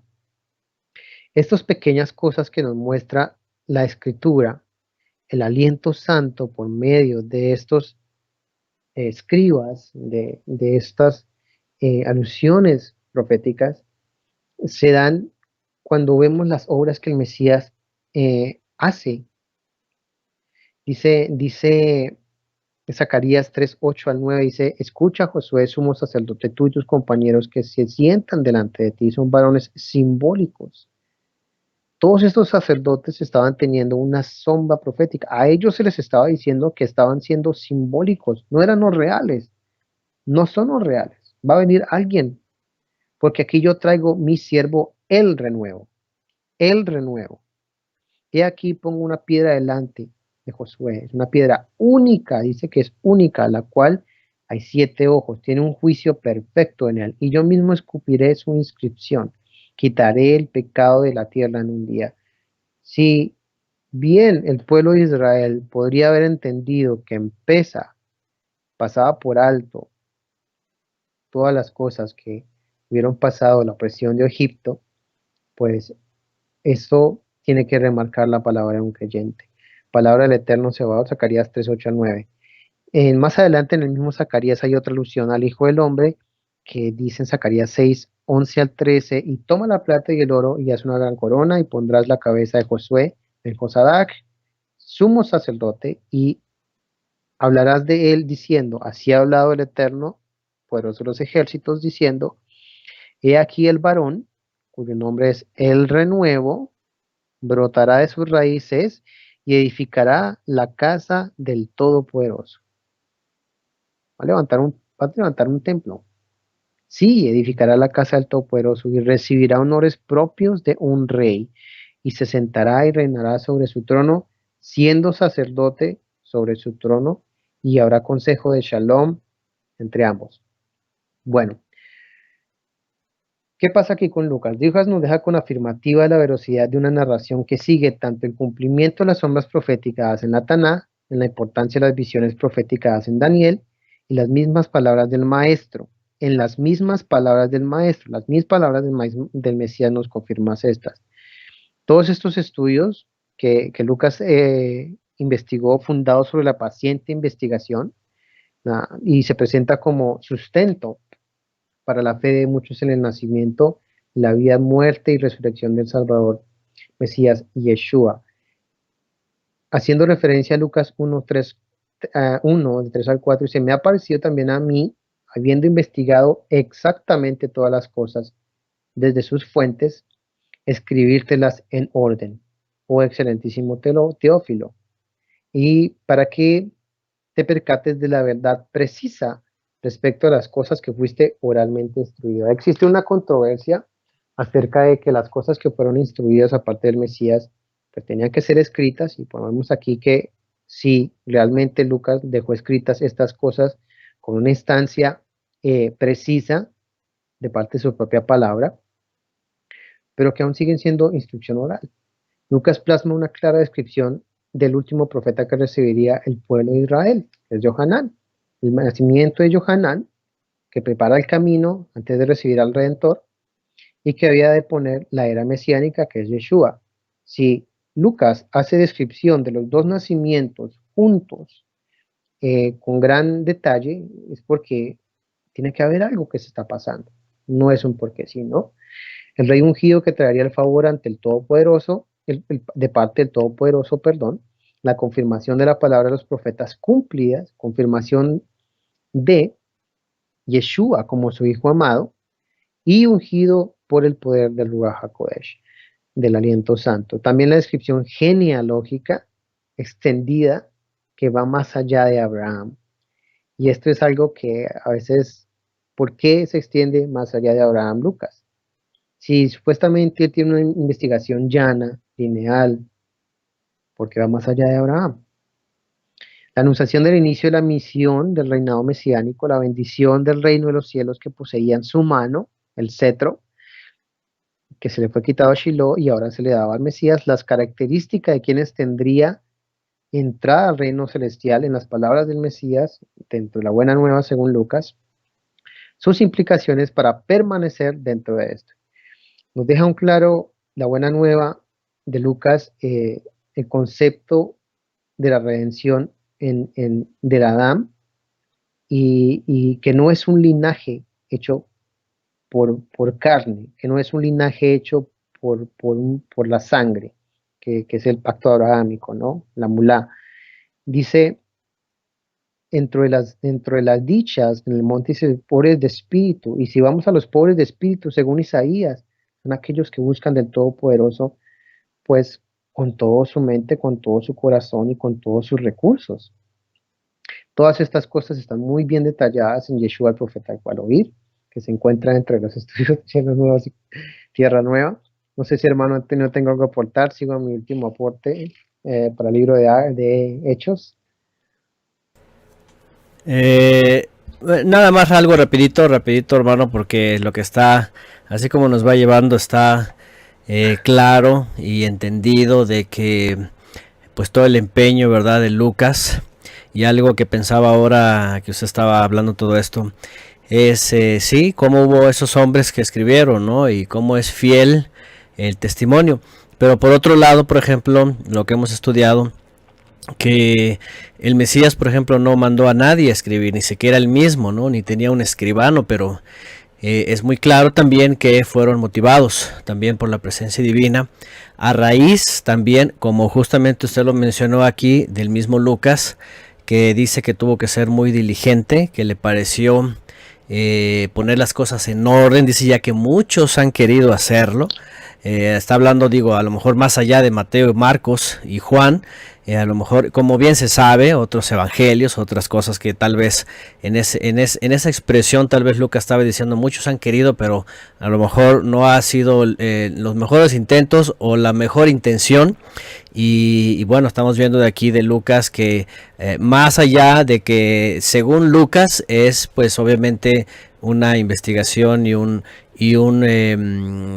una conexión de información de lo que conocemos como los profetas y estas cosas tan importantes que él mismo las incluye ahí. O sea, no vemos a un médico solamente teórico y académico, ¿no? Sino vemos a un médico creyente que sabe poner la profecía y todas las cosas en su lugar para irlas acomodando también pues en los hechos que ellos ya conocían. Adelante, hermano. Excelente, excelente. Más claro no canta un gallo, dicen en Colombia. En uno de los últimos puntos que tengo sobre hechos del reino de los cielos, ¿qué aporte nos dio Lucas sobre el libro de los hechos? Lucas en su segundo relato, el inicio de la predicación de la buena nueva por parte de los emisarios, saliendo de Jerusalén a toda la tierra, los relatos literales, revelaciones y aún proféticos, sigue dándonos esta información en el marco de lo haya hablado por el Mesías, acorde al tiempo y las sazones, la investigación exhaustiva y sin tacha de la tradición oral, pasando a ser un documento histórico de la descripción de hechos que confirman la promesa del Padre y las palabras del Mesías. Lucas otorga en Hechos una composición profética del tiempo y espacio, donde los representantes, las citas bíblicas se hacen presentes y mantienen vigencia.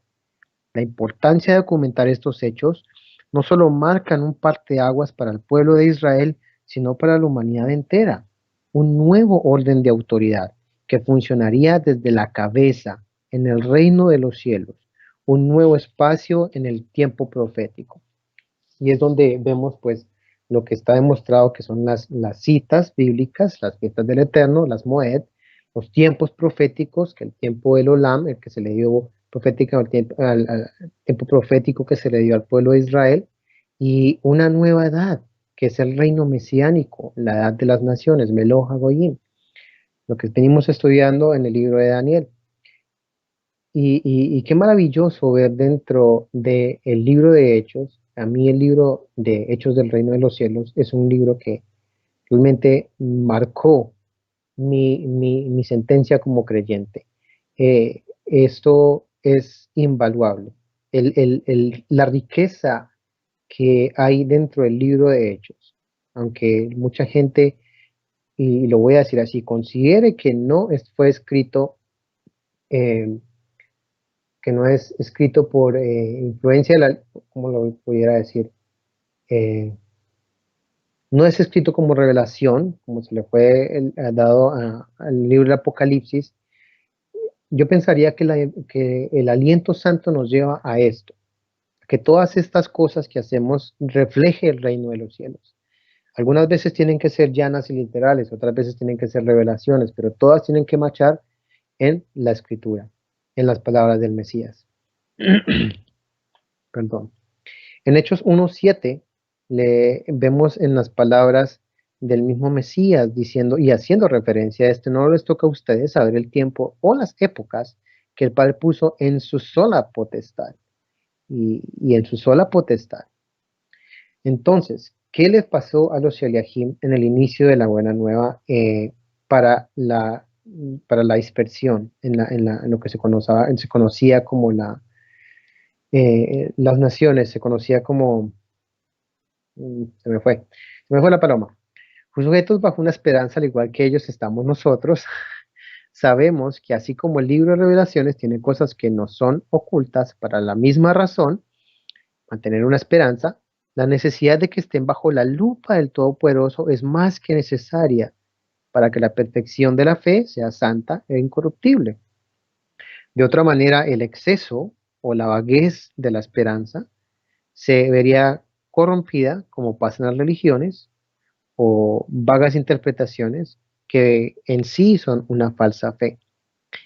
Al tener estas cosas distorsionadas, la religión opta por dogmas, sacramentos, por tal razón falsas doctrinas, un sinmundo de herejías que van desde permisión de pecados, sistemas templarios, esclavismos, cargas pesadas, unas 666 o más que no alcanzarían los libros del mundo para describirlas a todas.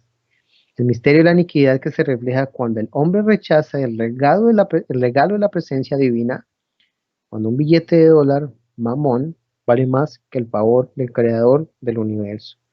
Cuando las palabras del Mesías se quedan en pensamientos alágicos, mantras de misticismos cabalísticos o griegos, seminarios, orientaciones teológicas, entrenamientos de prosperidad y fundamentos griegos, babilónicos, egipcios. Cuando hago referencia a una falsa fe y vagas interpretaciones, es, es necesario entender que si venimos al libro de Revelaciones y el libro de Revelaciones nos está diciendo quiénes son ciertos personajes, no los podemos confundir con nosotros. Mucho menos si esta revelación se ha dado en un tiempo profético diferente al que nosotros estamos viviendo. Y eso hace la torcedura. El no entender el tiempo profético, y hablaba con un hermano hace poco, y lo importante y lo necesario que es tener una línea imaginaria del tiempo profético, que es por la razón que las cuales nosotros estamos sujetos en esta creación. Para poder entender lo que tenemos que hacer, buscar al Todopoderoso, su voluntad, y no una voluntad que sea egocéntrica o que simplemente esté buscando nuestra propia percepción de las cosas. Eso, y eso es dejar a un lado el reino de los cielos. Dejar a un lado el reino de los cielos es pisotear la sangre del Mesías, en otras palabras. En Hechos podemos contemplar el marco de la autoridad del reino de los cielos, su poder para sujetar la carne, el poder del Todopoderoso, un mediador y sus servidores. En Hechos 16, 11 y 15 hay un relato que a mí me llamó la atención de parte del autor, y aunque todas las cosas que fueron hechas en el Hechos del Reino de los Cielos son básicamente la autoridad del Mesías por medio del aliento santo. Vamos a ver qué dice aquí en Hechos 16, 11, 15. Dice, dándonos a la vela desde Troas, navegamos directamente a Somatracia, al día siguiente llegamos a Neápolis y de allí a Filipos. Estaban diligentes, predicando la buena nueva de ciudad en ciudad. Primera ciudad de la provincia de Macedonia y una colonia. Y en esta ciudad pasamos algunos días. En el día de Shabbat, y en el día de Shabbat salimos fuera de la puerta, junto al río, donde suponíamos que había un lugar de oración. Y sentándonos hablábamos con las mujeres que se habían reunido, y estaba escuchando cierta mujer de nombre Lidia, estamos a Lidia de la ciudad de Tiatira, negociante de telas de púrpura, temerosa de Elohim.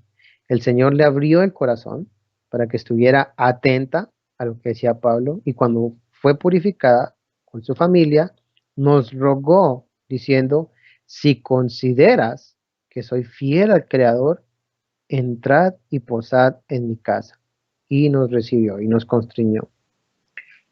Aquí Saúl y sus colaboradores, Lucas nos deja un relato claro, el manejo del concepto que es temeroso de Elohim. Temeroso de Elohim, no solo dándole el reconocimiento de quien tiene el poder de llamarnos y purificarnos, de darnos un corazón nuevo, aparte de las llaves para esta vida nueva. Si bien él mismo estuvo allí presente, no hay una imagen diferente de cómo funcionaron las cosas, ¿no? Que a veces dicen, no, es que la autoridad del Mesías, no, es el Espíritu Santo, y está diciendo por medio del aliento santo, y, pero con gran puntualidad y entendimiento, da pautas de cómo un verdadero creyente debe asumir el poder del reino de los cielos en su vida renovada, y empieza con oír el mensaje de redención, sin cuestionamientos, ser temeroso de Elohim. Cuando tú escuchas estas palabras, sabes que hay un creador que te está llamando, que te está diciendo que quieres entender la plenitud de la existencia de las cosas. Y me perdono si a veces tengo que ser un poquitico estoico por lo que fui, pero cuando el Eterno nos llama, nos está llamando a algo que es mucho más grande que lo que conocemos y que no necesariamente tenemos que entenderlos todo. Simplemente entender su instrucción, que es lo más enriquecedor que puede haber en esta tierra. Así que ser temeroso del Elohim es tener esa reverencia al Creador. Y que este mensaje que estamos escuchando hay que tomarlo con atención. Lidia estaba atenta al mensaje. ¿Qué es escuchar con atención el mensaje? Imagínate, tomarlo, masticarlo, redarguirlo y ponerlo por obra. Después de esto dice, recibir un ruaj y un corazón nuevo. Darle muerte al viejo hombre. Darle muerte al viejo hombre. Si sabemos que al recibir el Espíritu en nuestro corazón y en nuestra mente, es recibir la instrucción del Todopoderoso. Y la instrucción del Todopoderoso nos aleja de las cosas vanas que este mundo tiene que padecer, tiene que morir, algún día va a dejar de ser, pues esa instrucción es eterna, es viva, es santificante. Es eterna mientras estamos acá, no me malentiendan. Pero esta instrucción nos va a llegar a nosotros a ser copartícipes del reino de los cielos, porque es santidad, porque es perseverancia, es obediencia, ser acá.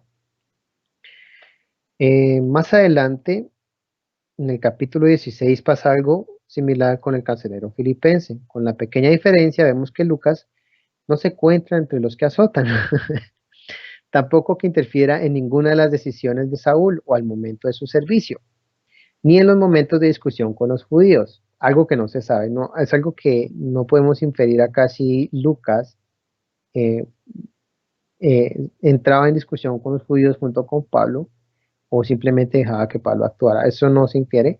Yo diría que Lucas seguiría a Saúl en las buenas y en las malas.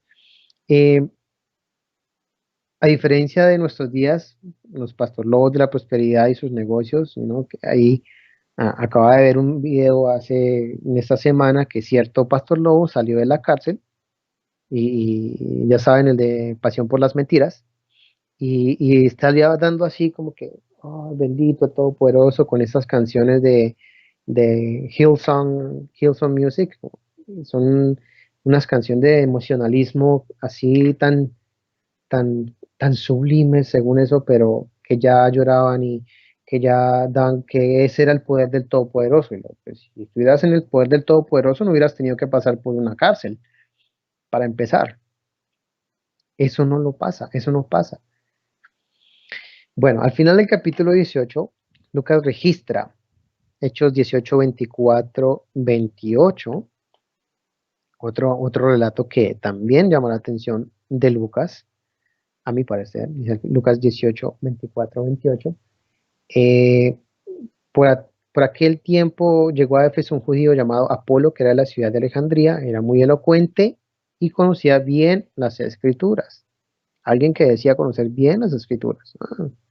Estuvo instruido en el camino del Eterno, en la Torá o en el Mesías, porque el camino, cuando se hace referencia a el camino, para hablando ya de los Sheliahim, realmente se hace inferencia en las dos cosas, ¿no? En la Torá y en el Mesías. Aunque aquí más adelante deja claro y dice que, y hablaba con mucho entusiasmo, enseñando con claridad de Yeshua, aunque solo conocía la Tevilá de Yohanan, ¿no? Que se conoce paganamente como el bautizo. Apolo se puso a hablar abiertamente en la sinagoga, o sea, no era un hombre que no tenía temor de las herejías, pero cuando lo oyeron Priscila y Aquila, lo llevaron aparte y le explicaron más exactamente el camino de Elohim. Cuando Apolo quiso pasar a la región de Acaya, los hermanos le dieron su apoyo y escribieron una carta a los creyentes de allá para que le recibieran bien. Cuando llegó a Acaya, ayudó mucho a los que, por la bondad del Todopoderoso, habían creído, pues adelante todos contradecía a los judíos con razones que ellos no podían negar. Y basándose en las escrituras demostraba que Yeshua era el Mashiach. Es una información que a veces se nos pasa por alto en algunas, bueno, no, se nos pasa, al menos no, si es Jim Staley. Se nos pasa por alto en todas esas religiones, aunque nunca fue partícipe realmente de una religión, cómo es que en el primer siglo sí se podían refutar a los judíos sin que ellos pudieran eh, eh, refutar. Dice, y contradeció a los judíos con razones que ellos no podían negar, que no podían negar, basados en las escrituras. Esto no ha dejado de ser. Nunca ha dejado de ser. Si de pronto ha dejado de ser, es como podemos ver que la falacia de la fe dentro de las religiones constantinopolitanas, pues es una fe hecha de mentiras.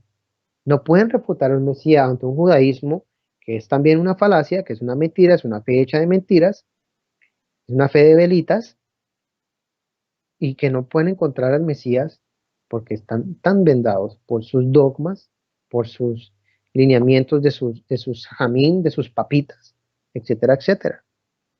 Estas cosas son muy fuertes. Lucas, aparte de eso, enmarca que este creyente, al venir a conocer eh, el Ruach HaKodesh, pues sigue manteniendo esta fe. Esta fe que es enfocada por medio de Priscila y Aquila. Dice la documentación de un servidor ajeno a la ordenanza de los apóstoles, pero en comunión con el camino del Mesías, con la necesidad de algunas aclaraciones sobre la fe en Yeshua. Es necesario aclarar, por tanto, el realce de Lucas en Apolo. Cualquier creyente en Yeshua, tener los oídos siempre abiertos, atender el llamado de otros servidores para la necesidad de la obra del reino de los cielos, cosa que traería unidad y edificación al cuerpo del Mesías. A comparación de muchos grupos religiosos melosos, si cabe el clavo, el que le cabe el que quepa el saco que se lo ponga, por favor, donde la malinterpretación de la escritura hace del pensamiento del hombre su propia religión. En un servidor como Apolo, el contradecir las malas interpretaciones de la escritura es parte del servicio. Aún así no quisieran entender la dedicación y la constancia en la siembra de la semilla era necesaria, cosa que Lucas no ignoraba en ningún modo. El registrar esta detalle declara en Lucas una particular atención al celo santo, que aunque no conocía a Apolo de una unción del Rúa, pues como sería el momento donde entendería de él, de parte de estas dos servidoras y aparte la propagación de la buena nueva dentro de la sinagoga por las mujeres a un varón. Aunque sí, lo llevaron aparte. También hay que traer discernimiento cómo actuar. Lucas sabía que no había distinción de géneros para dar claridad en la edificación del cuerpo del Mesías. Más adelante, en Hechos 21, 27 hasta el 22, donde encontramos el discurso de Saúl en Jerusalén. Como es muy extenso, no lo voy a leer, pero lo tienen ahí para que lo tengan en cuenta. Hechos 21, 27 al 22, a mí me llama la atención en un registro excepcional de la boca de Saúl, el llamado al camino, donde se puede tener conocimiento del dominio de las dos lenguas de Saúl, que es el griego y el hebreo. El registro de Lucas, una vez más, da en el clavo de la necesidad de dar testimonio al servicio de Saúl y el rechazo de la comunidad judía, su repudio al mensaje del Mesías. En Hechos 21, 34 al 40, y lo voy a leer porque es clarísimo desde entonces este repudio al mensaje del Mesías y se entiende cómo es que esta gente actuaba de esta manera. Pero algunos gritaban una cosa y otros otra, de modo que el comandante no podía aclarar nada a causa del ruido que hacían. O sea, era una muchedumbre, no se sabía ni qué hacían. Así que mandó llevarlo al cuartel. Al llegar a las gradas del cuartel, los soldados tuvieron que llevar a Pablo a cuestas debido a la violencia de la gente. O sea, aparte de bullosa, mire, violencia, porque todos iban detrás gritando que muera, cuando iban a meterlo al cuartel. Luego Pablo le preguntó al comandante del batallón, ¿puedo hablar con usted un momento? Ante todo, Pablo reserva ese momento de sutileza y de inteligencia para saber cuándo actuar. El comandante le contestó, ¿sabes hablar griego entonces? Es una fiel prueba de que Pablo tenía totalmente dominio del griego. Entonces tú no eres aquel egipcio que hace algún tiempo comenzó una rebelión y salió al desierto con 4,000 guerreros. Imagínense hasta dónde esta gente ha llevado, aparte de querer matarlo, buchearlo como lo han bucheado, el, el, el chisme tan grande que habrán tenido sobre yo creería, los mismos creyentes del primer siglo, que eran guerrilleros egipcios. Hágame el favor. Es inverosímil. Pablo le dijo, yo soy judío, natural de Tarso de Sicilia, ciudadano de una población importante. Pero, por favor, permítame usted hablar con la gente. El comandante le dio permiso y Pablo se puso de pie en las gradas, lo que hizo callar a la gente. Cuando le hizo silencio, les habló en hebreo, diciendo, y sigue. Entonces hay una clara denotación del griego y del hebreo de parte de Pablo. Se contempla la necesidad y el ímpetu de un pueblo, no solo rebelde, de lengua maligna y suicida, por lo tanto una clara, observable sentencia de la negación de escuchar de las palabras y la voluntad del Todopoderoso, especialmente lo que él determina en la Torá en Deuteronomio 18:18. La tergiversación de la historia y la profecía, el común denominador del adversario, a el Eterno, ha levantado luces, la tergiversación de la historia y la profecía, el común denominador del adversario. El Eterno ha levantado luces sobre el camino, servidores que no fallan ante la voz de su poder y el deseo de su voluntad. El esfuerzo de un servicio en Lucas prevalecerá por la voluntad de su propio esfuerzo, puestos por el deseo de seguir el camino y los fundamentos puestos sobre éste. Retornar al Todopoderoso y hacer de su vida el efecto que el Eterno quiere en nosotros. Un servicio dedicado, detallado, limpio, con la negación de nosotros mismos, la implicación de la claridad en los momentos necesarios, la puesta de la elocuencia ante la irracionalidad de la incredulidad, independientemente del pensamiento, los recursos de nuestro ser en rededicación al reino celestial y mantener con toda consagración, siguiendo a nuestro ejemplo, Mashiach Yeshua, así como compañero de la verdad en espíritu y en verdad. Y bueno, queridos hermanos, esto ha sido mi aporte. Hermano Antonio, si tiene algo más que nos pueda ilustrar.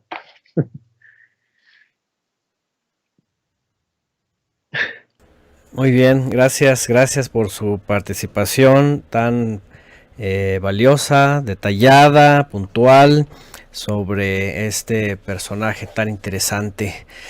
Muy bien, ahorita yo voy a concluir, hermano. Gracias, que sigan teniendo buena noche, muchas bendiciones por allá y nos saludamos en Shabbat. Bueno, shalom familia. Shalom. Muy bien, pues ahí está. Gracias, Wilmer Rocha. Un análisis muy importante, ¿verdad? De cosas, de puntos muy elementales en la vida de Lucas. Definitivamente documentos ambos valiosos, valiosísimos, que aportan, ¿verdad? Para la confirmación de lo que hemos creído sin haber visto, sin haber estado ahí.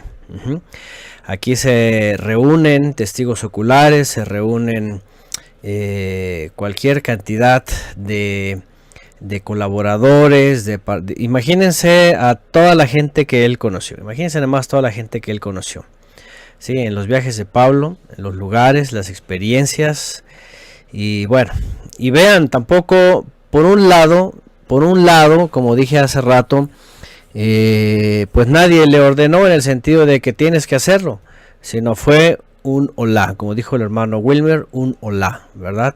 Una entrega completa, dejó todo y fue adelante, ¿no? A registrar todo eso, ¿no? Y por otro lado, vemos a un discípulo que cualquiera puede decir, bueno, un médico y él no hacía milagros, él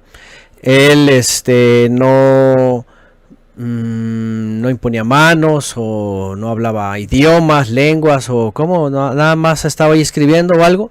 No, bueno, ya vimos ahí en una de las cartas que escribe Pablo, dice colaborador, dice en la buena nueva. O sea, también él de lo que sabía, de lo que comprendía, de lo que conocía del Tanaj también, porque a mí de veras, a mí me queda como que este punto importante, ¿no?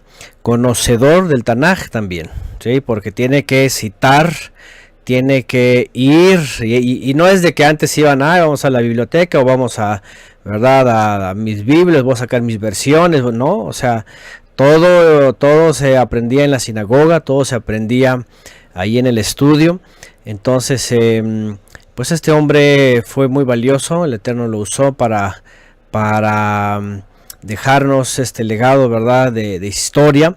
Si hay algo que a mí me encanta es la historia, ¿no? Y no soy historiador, ¿verdad? Y no ando aportando a la historia ni indagando, pero cuando voy a estos documentos, vamos a la historia, es de veras muy importante, ¿no? Yo lo he dicho antes, y también lo dijo el hermano Wilmer, ¿verdad? No quiere decir, ¿verdad?, que lo canonicemos o lo quitemos de algún canon. La verdad es de que son documentos, igual los evangelios restantes, igual las cartas son documentos o personales o para un grupo o recopilación de datos, de datos orales que a veces no coinciden bien, pero en general es correcta la información, por supuesto. Pero sí, no son dados tampoco como Apocalipsis, ¿verdad? O la Torá, ¿verdad? O los profetas que el Eterno directamente mandó. Pero miren que si no tuviéramos estos dos documentos, sobre todo el libro de los Hechos, imagínense la ventaja, la ventaja y va a sonar contradictorio, ¿verdad? La ventaja ¿cómo se puede decir? Desventajosa que nos llevarían, por ejemplo, el pentecostalismo, ¿no? Con lo del día del Pentecostés, por ejemplo, ¿no? Que ya saben, que dicen, no, que las lenguas y que nació la iglesia y que todo esto, y si no tuviéramos el libro de los Hechos, no tendríamos para decir, mira todas las herejías que estás hablando. Aquí el libro de los Hechos te está diciendo otra cosa. Si no tuviéramos el libro de los Hechos, todo este documento, imagínense cada cosa que fue redactada ahí. En Mateo solamente se queda, me ha sido dado poder en los cielos y en la tierra, vayan y hagan discípulos. Y hasta ahí. Pero es el libro de los Hechos, finalmente el que recopila tal cual y muy claro. Obviamente se habla más adelante también del evento de la ascensión, pero el Mesías es llevado a los cielos milagrosamente. Entonces, de veras, el libro de los Hechos, esta aportación de Lucas es invaluable, es una cosa maravillosa. Nos aclara muchas cosas en la historia. Y cuando estudiamos la carta Hechos del Reino, antes de Cartas del Reino, también dije, ¿qué sería si no tuviéramos Hechos 15? Hechos 15 es la aclaración de las controversias, ¿verdad?, sobre el asunto de los judaizantes, de los famosos ebionitas. O sea, ahí se habla de los ebionitas, se habla de los que habían creído judaizantes, se habla de la presencia divina enseñándole a Jacob, a Pedro, a Juan mismo, a Pablo mismo, a Bernabé, a todos ellos, la profecía. O sea, de veras, Lucas es un hombre digno de recordar por su servicio, por su entrega, y que también lo podemos imitar. Escúcheme bien, si algo podemos aprender de Lucas es esforzarnos para captar la historicidad que va con la profecía. Por supuesto, la historicidad está confirmando la profecía, y nosotros volvernos como una especie de estafetas, ¿verdad?, del mismo Lucas, ¿no?, para poder transferir. Yo he hecho en lo personal, he abusado en lo personal de lo recopilado por Lucas en el famoso libro de los Actos o Hechos. ¿Y para qué? Para primero, obviamente, para poderme a mí aclarar, ¿verdad?, todas las atrocidades tergiversadas de la religión, ¿verdad? Porque yo me acuerdo usando el mismo libro Los Hechos, tergiversando, ¿verdad? Yo les he comentado que una de las iglesias que estuve bautista, ¿verdad?, decía, el pastor se medio reía, jaja, los bereanos, dice, seguramente fueron la primera iglesia bautista. Un día lo dijo así, ¿no?, muy jactancioso, muy diciendo, somos como ellos. Y obviamente, pues uno cuando anda ahí, nada más escucha, mira, el bereano, pero uno asocia todo lo que está diciendo, el engañador que está enfrente, ¿no? Pero cuando uno va al libro de los Hechos y empezamos a ver y que escudriñaban y que se basaban en la Torá, en los profetas, en los salmos y todo lo demás, decimos, no, de veras, este libro de los Hechos también lo han mal usado, lo han tergiversado. Pero bueno, vamos a hacer uso de este documento correctamente, ¿no? Y para defensa de la verdad y para poner siempre delante la verdad, ¿no? Ahí está, documentada. Y bueno, este servidor, este discípulo fiel, también colaborador con Pablo de Tarso. Algunos lo asocian como discípulo de Pablo, pero la verdad es de que todos somos alumnos de todos, ¿verdad? Pero Pablo dice colaborador mío, no dice discípulo mío. Colaborador mío, la palabra correcta es colaborador, porque al final todos somos discípulos de Yeshua el Mesías, todos, y todos aprendemos de todos. Claro está, lo acabamos de ver aquí, igual con los demás hermanos, ¿verdad?, en los estudios de los hombres de la Biblia, la reflexión, la búsqueda de información. Y pues lo valioso ahí está, ¿no? Ahí está lo que este hombre en su entrega. Ahora piensa en esto. Cuando van sobre Lucas, lo que se conoce como el primer tratado, ¿verdad?, y se van al segundo, siempre piensen en esto, ¿verdad? Aquí está lo que un hombre entregó en su vida. No se sabe cuántos años, pero sí aproximadamente unos 30 años, ¿verdad? Posiblemente un poquito antes del año 40, ¿verdad? Hasta posterior a los 60s.